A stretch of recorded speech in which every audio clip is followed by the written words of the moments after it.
à la rencontre de Jésus, son baptême et sa victoire sur la tentation. Commençons par le baptême de Jésus, un moment crucial dans son ministère terrestre. Dans Matthieu 3, versets 13 à 17, nous lisons comment Jésus est venu de Nazareth pour être baptisé par Jean-Baptiste dans les eaux du Jourdain. Jean, sachant qui était Jésus, a initialement hésité, disant « C'est moi qui ai besoin d'être baptisé par toi, et tu viens à moi ?»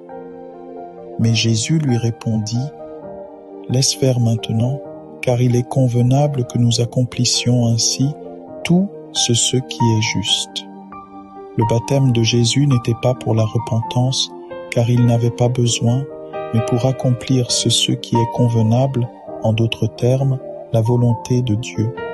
Au moment où Jésus est sorti de l'eau, le Saint-Esprit est descendu sur lui sous la forme d'une colombe, et une voix du ciel déclara « Celui-ci est mon Fils bien-aimé, en qui j'ai mis toute mon affection. » Ce fut un moment de manifestation de la Trinité, le Père, le Fils et le Saint-Esprit.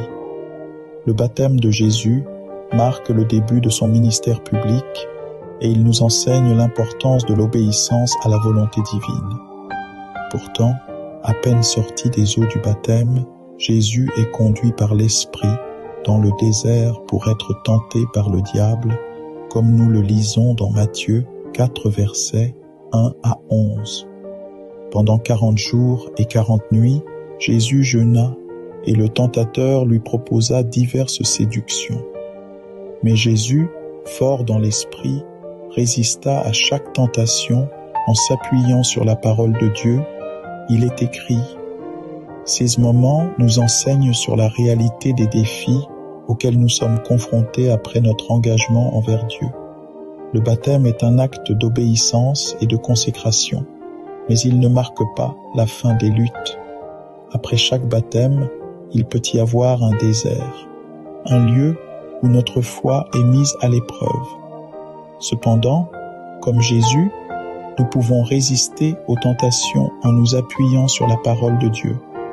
Le baptême et la tentation de Jésus nous rappellent également que notre identification avec Christ implique de suivre ses traces, d'obéir à la volonté du Père et de tenir ferme dans la foi malgré les épreuves.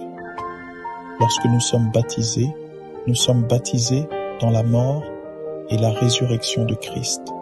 Et cela implique une nouvelle vie en Christ, mais aussi des défis. Ainsi, mes frères et sœurs, que le baptême de Jésus et sa victoire sur les tentations soient une source d'encouragement pour nous. Continuons à nous appuyer sur la parole de Dieu, à marcher dans l'obéissance et à persévérer dans la foi, car celui qui est en nous est plus grand que celui qui est dans le monde. Que la grâce du Seigneur Jésus-Christ, l'amour du Père céleste et la communion du Saint-Esprit soient avec nous tous. Amen.